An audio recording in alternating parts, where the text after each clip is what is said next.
নমস্কার বন্ধুরা, শুভ বিজয়ের আন্তরিক প্রীতি ও শুভেচ্ছা জানাই।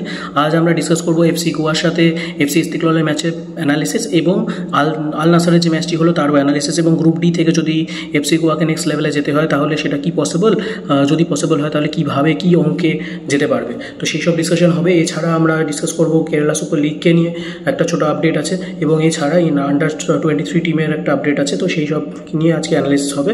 তো ভিডিওটি শেষ অবধি দেখার জন্য অনুরোধ রইল। তো যদি আমরা এবার এফসি গোয়ার ম্যাচ নিয়ে কথা বলি, তাহলে এই ম্যাচটিতে আমরা যেটা দেখলাম যে আল সাওয়ারের এগেনস্টে এফসি গোয়া যথেষ্ট ভালো খেলেছিল। তো আমরা এক্সপেক্ট করেছিলাম যে হয়তো এফসি ইস্তিকলালকে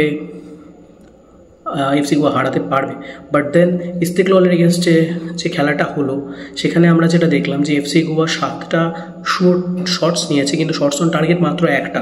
তো আমরা যদি আল জাওয়ারের এগেনস্টেও ভাবি যে আল জাওয়ারের এগেনস্টে কিন্তু অনেকগুলো চান্সেস ক্রিয়েট হয়েছিল, কিন্তু সেই চান্সগুলো থেকে কনভার্সন কিন্তু হয়নি। এবারও সেম জিনিস, এফসি গোয়া চান্সেস ক্রিয়েট করেছে কিন্তু শর্টস অন টার্গেট নিতে পারেনি, মাত্র একটা শর্টস অন টার্গেট আছে। আর আমরা যদি ম্যাচের ওভারঅল ম্যাচ অ্যানালাইসিস নিয়ে বলি, তাহলে এফসি ইস্তিকলাল অলরেডি তারা তাদের হোম গ্রাউন্ডে মানে তাদের হোম লিগে ম্যাচ খেলেছে যথেষ্ট, so they are match fit. But ইন্ডিয়ার ক্ষেত্রে কারেন্টলি যে সিচুয়েশনটা আছে যে আমাদের এখন অবধি আইএসএল কবে শুরু হবে কেউ জানে না, তো এই ওভারঅল ডামাডোলটা নিয়ে, এই যে আইএফএফ এফএসডিএলের যে প্রবলেমটা চলছে সেটা নিয়ে, এই ওভারঅল ডামাডোলের জন্য আমাদের টিমগুলোর match fitness is very problematic. তো সেটার জন্য ওভারঅল যদি আমরা বলি, চান্সেস ক্রিয়েট করতে পারছে না টিম, চান্সেস ক্রিয়েট করলে সেগুলো কনভার্ট হচ্ছে না, অ্যান্ড ওভারঅল ম্যাচের শেষের দিকে সে খেই হারিয়ে ফেলানো। ম্যাচ ফিটনেস যে একটা ইম্পর্ট্যান্ট অ্যাসপেক্ট, 90 মিনিট যে খেলবে টিমগুলো, সেই জায়গাটাতে গিয়ে কোথাও একটা ঘাটতি দেখা যাচ্ছে। তো সেইটাই এফসি গোয়াকে দুটো ম্যাচেই ইম্প্যাক্ট করছে বলতে গেলে। তো অন অ্যান অ্যাভারেজ আমরা যদি এখন ভাবি যে কিছু মানে প্রদর্শনী ম্যাচ নিজেদের মধ্যে খেলে প্র্যাকটিস ম্যাচের থ্রু দিয়ে এই ম্যাচ ফিটনেসটা আসাটা সম্ভব না। সো ন্যাচারালি এই প্রবলেমসগুলো তো আছে। এবার তো ন্যাচারালি বোঝাই যাচ্ছে যে সেই সব কিছু মিলিয়ে এফসি গোয়া আশানুরূপ খেলতে পারেনি এবং তারা 2-0 গোলে হেরেছে। এবার যদি আমরা সেই ম্যাচের থেকে আল নাসরের ম্যাচ নিয়ে কথা বলি, তো আল নাসরের ম্যাচেও কিন্তু আল নাসর তাদের অপোনেন্ট আল জাওয়ারের এগেনস্টে 2-0 গোলে জিতেছে। গোল করেছেন জোয়াও ফেলিক্স তো এবং আরও একজন প্লেয়ার। তো এর ফলে কি হলো, এফসি গোয়ার নেক্সট রাউন্ডে যাওয়ার চান্সেস অনেক কমে গেল। আমরা যদি আল নাসরের স্ট্যাটস নিয়ে কথা বলি, আল নাসর ভার্সেস আল জাওরা ম্যাচটির স্ট্যাটস নিয়ে কথা বলি, তো ম্যাচ বল পজিশন 64% আল নাসরের কাছে ছিল। সো ন্যাচারালি বোঝাই যাচ্ছে পুরো খেলাটা প্র্যাকটিক্যালি ওরাই কন্ট্রোল করেছে, এবং ওরা 14টি শট নিয়েছে, এবং 14টি শটের মধ্যে শট অন টার্গেট 2টো, এবং ওরা গোলও করেছে 2টো। তো শটস অন টার্গেটের কনভার্সন 100%। তো সেই প্যারামিটার থেকে দেখতে গেলে অবভিয়াসলি আল নাসরকে নিয়ে কোনো কথাই বলা উচিত না। Al Nassr is one of the best teams of ACL2। So যে আশাই করা গেছিলো ম্যাচটি জিতবে, এবং 2-0 গোলে জিতেছে। যথেষ্ট মানে আল জাওরার জন্য যথেষ্ট ভালো টার্গেট আমি বলবো, কারণ আল জাওরা 2 গোলে মাত্র হেরেছে। So that's something that they can think as a win only. But যাই হোক, এই হচ্ছে নৈতিক জয় বলা যেতে পারে। এবার আমরা যদি এখন লিগ টেবিলটা নিয়ে কথা বলি, তাহলে লিগ টেবিলে কারেন্টলি আমরা দেখছি যে 2টো ম্যাচে জিতে 6 পয়েন্টে আছে আল নাসর, এবং একটা করে ম্যাচ জিতে 3 পয়েন্ট নিয়ে রয়েছে আল জাওরা এফসি ইস্তিকলাল, আর কোনো ম্যাচ না জিততে পেরে 0 পয়েন্ট নিয়ে আছে FC Goa. So naturally FC Goa next রাউন্ডে যাওয়াটা যথেষ্ট টাফ।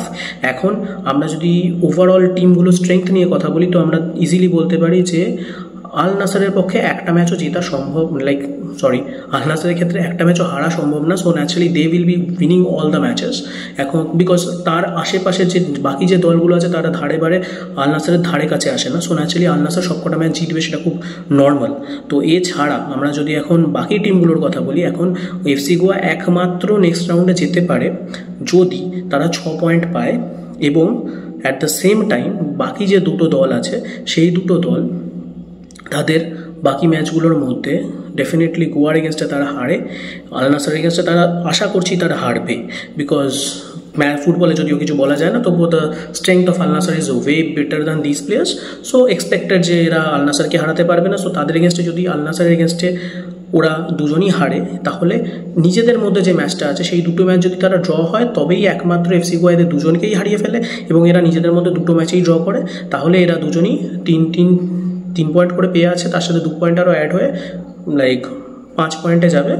এফসি গোয়া 2টো ম্যাচ জিতলে 6 পয়েন্টে যাবে। So FC Goa can go to the next round.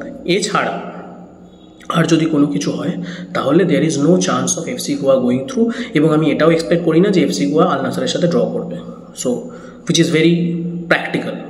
তো সেই হিসেবে যদি আমরা ভাবি তাহলে এই দুটো ম্যাচ যদি এফসি গোয়া জেতে এবং এরা দুজন নিজেদের মধ্যে ড্র করে, তাহলেই একমাত্র এফসি গোয়া নেক্সট রাউন্ডে যাওয়ার চান্স, যেটা থিওরিটিক্যালি পসিবল, প্র্যাকটিক্যালি আমার মনে হয় না সেটা সম্ভব। তো এই হচ্ছে so far as ACL2 is concern আমাদের আপডেট। এছাড়া আমরা এখন super league Kerala super league নিয়ে কথা বলবো। আজকে কেরালা সুপার লিগ স্টার্ট হচ্ছে 7:30 থেকে আমাদের ফার্স্ট ম্যাচ স্টার্ট হবে, সেখানে কালিকট এফসির এগেনস্টে ফরসা কোচি এফসির ম্যাচ আছে, এবং এই ম্যাচে ম্যাচটি আপনারা দেখতে পাবেন sports.com OTT প্ল্যাটফর্ম থেকে। এবং আপনারা যদি এই ম্যাচটি নিয়ে কথা বলি তাহলে এখানে মোটামুটি আই লিগকে খেলা কিছু প্লেয়ার্স আছে, ISL থেকে খেলা দুজন প্লেয়ার যেরকম প্রশান্ত কেপি এবং সুসাইরাজ আছে। সো প্রশান্ত কেপি কালিকটের হয়ে খেলছে এবং ফরসা কোচি এফসির হয়ে খেলছে আমাদের মাইকেল সুসাইরাজ।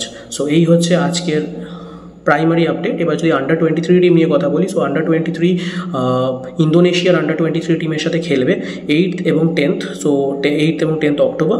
সো সেই হিসেবে আমাদের আন্ডার-23 প্লেয়ার যারা মেন টিমে রয়েছে যাদেরকে ওখান থেকে রিলিজ করা হবে, তারা আন্ডার-23 টিম জয়েন করবে এবং 3rd অক্টোবর থেকে এক্সপেক্টেড যে তাদের একটা ক্যাম্প স্টার্ট হবে এবং তারা ইন্দোনেশিয়ার এগেনস্টে আমাদের অক্টোবরের ফিফা উইন্ডোতে এই ম্যাচটি হবে।